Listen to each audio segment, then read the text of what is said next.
almost half of the people who were still present in the encampment were arrested. People who were complying with police orders, including myself. The last bit of my video, they're saying to back up, and I'm backing up, and it just grabbed me. I heard stories about people running down the sidewalk out of the university, getting chased by the police.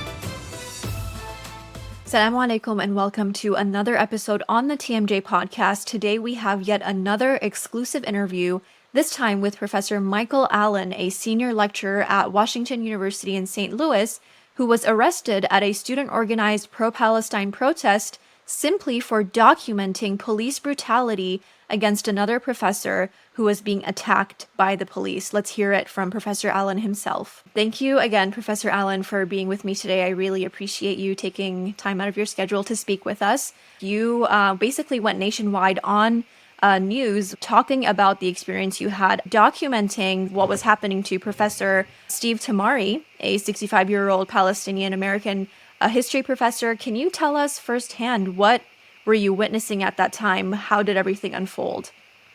Yes, I mean, there had been sort of a while leading up to the police assault on the encampment. The encampment had kind of reached a very peaceful state, very small number left. The decision to attack at the moment was really quite stunning. It's one of the reasons why myself and other faculty stayed, because we thought, well, it looks like maybe this is going to be allowed to happen. Right. It's kind of a foolish belief, but once the police lined up, they moved in very fast using bicycles to start attacking the demonstrators who had linked arms. I'd never seen anything like that before. Right. And then Professor Tamari was up front filming the assault like I was, but he got a little closer. And one of the Washington University police sort of commanders, Brent Feig, who's director of operations, pointed at Dr. Tamari, and then he was rushed by police officers who weren't just simply trying to put him into handcuffs, but were trying to knock him to the ground, which they succeeded in doing. They knocked his glasses off his face. One officer stepped on the glasses. That's in my video.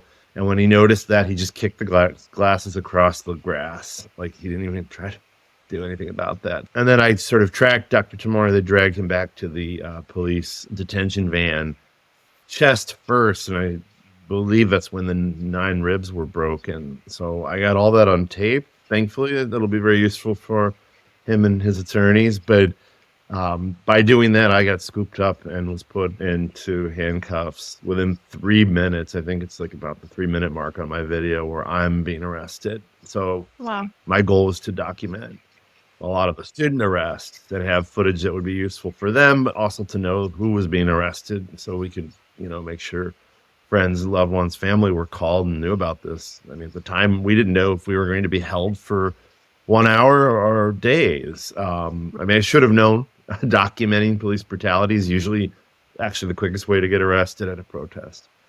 Right. And so essentially all you were doing, which prior to your arrest, was just documenting with your phone what was actually happening. It's true. I was not in the encampment. I was quite a ways outside of it, as was Dr. Tamari. We were on the sidelines. We were really worried once we saw the line of police using the bicycles as battering rams. We were really afraid of what could happen. Right. So we wanted to have it all on film.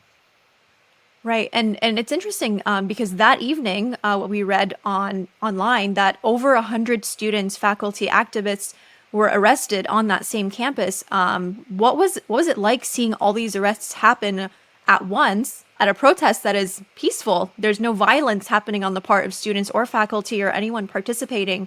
What was it like witnessing all of that? Well, absolutely appalling. Absolutely proof that the content of the protest is the reason why this response was merited, despite the denials by Washington University and other universities. I've seen many protests broken up by police over the years, protests for racial justice and against police violence here in St. Louis, going back to Ferguson in 2014. I've never seen a police response where they literally were trying to arrest everybody. This was like they were just it was like catch. They're catching students, they're catching faculty. Almost half of the people who were still present in the encampment were arrested. I mean, it's just egregious. And people who were complying with police orders, including myself, the last bit of my video, they're saying to back up, and I'm backing up, and it just grabbed me. It's like people. I heard stories about people running down the sidewalk out of the university, getting chased by the police. It's just such a draconian response that I think is squarely aimed at, the message that Palestinian liberation should be important and that our university should divest from the barriers to that liberation. Right. And what do you think? You said it's clear that this is all happening because of the content of these protests. What do you think about the content it is that is making the response from police so different, so brutal compared to other instances of students protesting on campuses? Well, I think that the content is popular and reasonable. Right. I think that's what makes it so um, such a threat right now. Is that actually the protests are mostly peaceful. Protesters are very well organized. They're not generally choosing to disrupt campus business. Right. People can still study and move about their day. And the message is spot on. I mean, they're clear lists of demands, which unfortunately have gotten lost in the kind of the coverage of the police response and the protests and the supposed threat of student activism.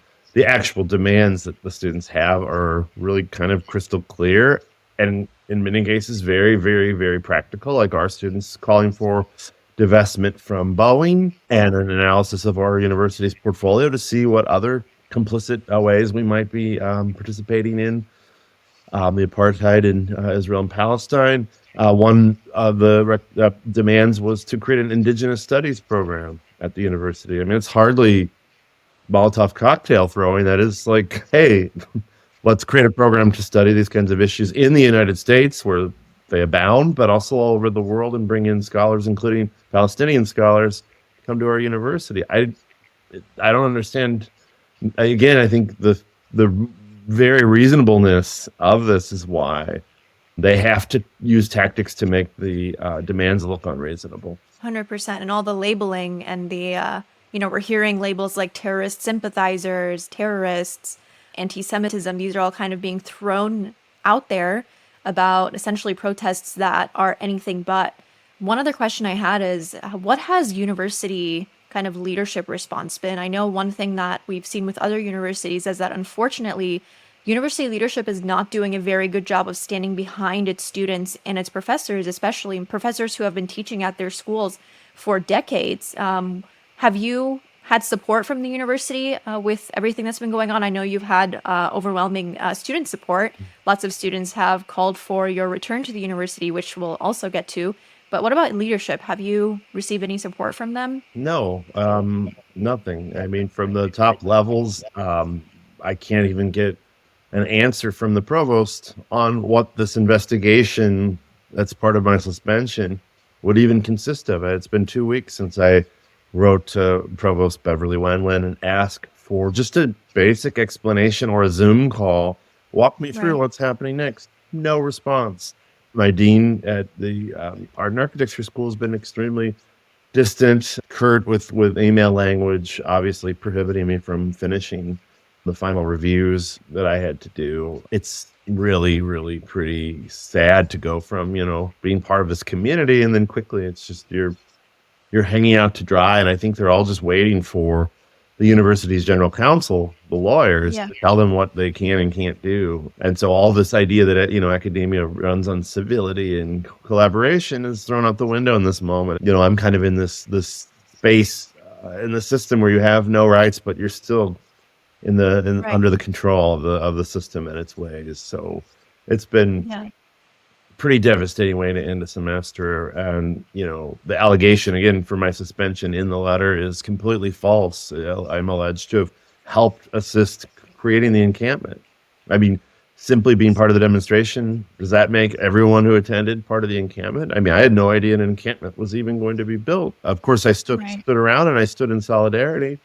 Right. But many people stood in solidarity who weren't even present. Are we all then guilty of a crime?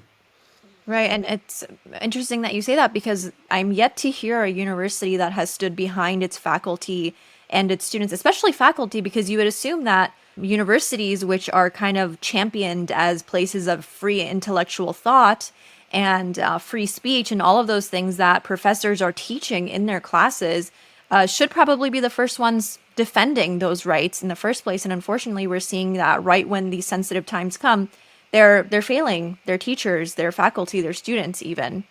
Right. And they're continuing to conduct defamation of those of us who were arrested.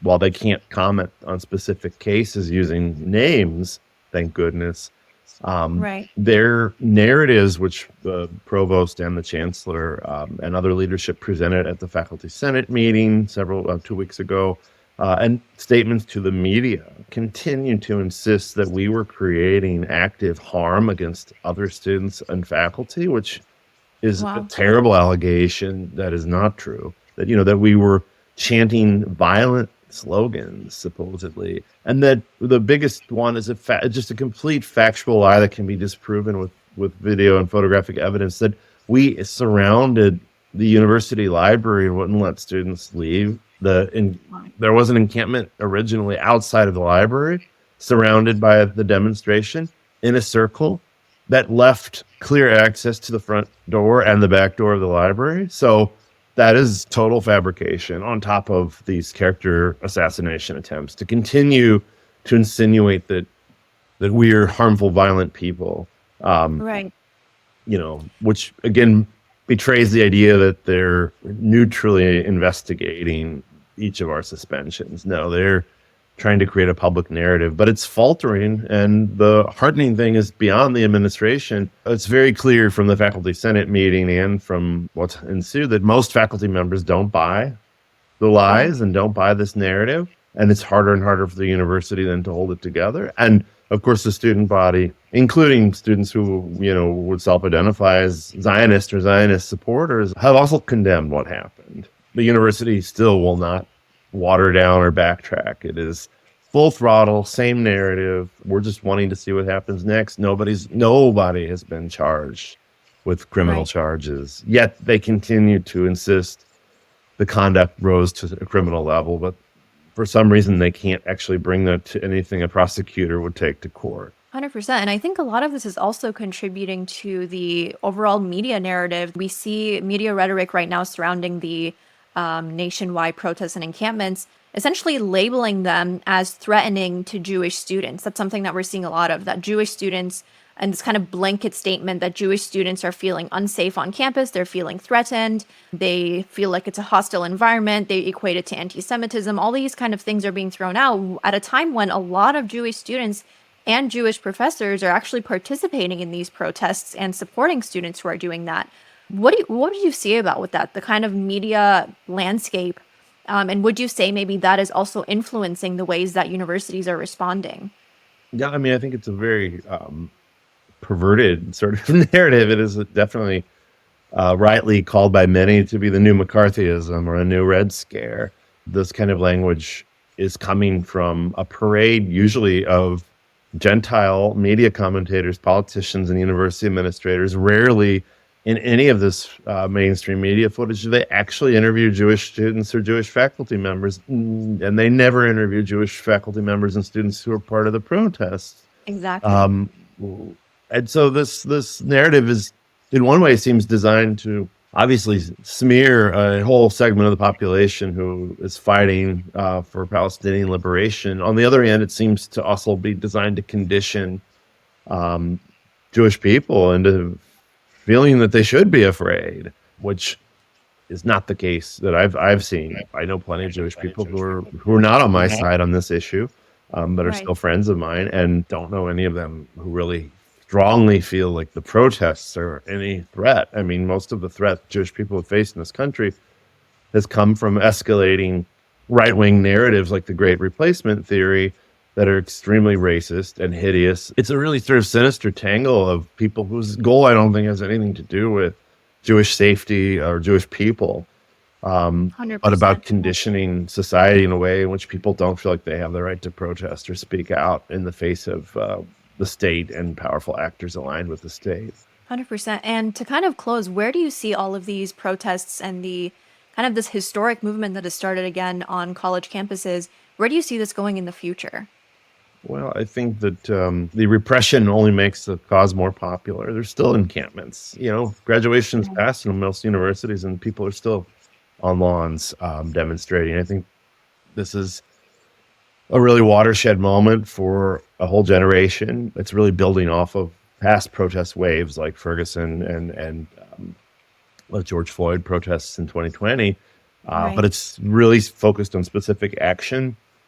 And to people who think all this is just vague or idealistic, they should read the demands. These are very specific demands about institutions. These are people who are, you know, participants in these universities and colleges who are making demands for specific actions. So I find it, sort of wonderful that because movements often spiral into vagueness, and this is Right. laser focused. This is really sharp stuff and really inspiring. And I think the Palestinian cause worldwide has never had this level of support in the West. Um, and I don't think it's dampening. I think it's going to keep growing. I think most people are seeing the crackdown on protest for what it is: authoritarian, reactionary, and Absolutely. anti-American. I mean, if we actually believe in what's in our own constitution, this is Exactly. really antithetical to the tradition that we say we have in this country. Absolutely. Well, thank you so much, Professor Allen, for your time. And thank you so much for speaking the truth at a time when, unfortunately, it's becoming increasingly difficult and threatening to do so. I appreciate it. So glad to be on. Thank you.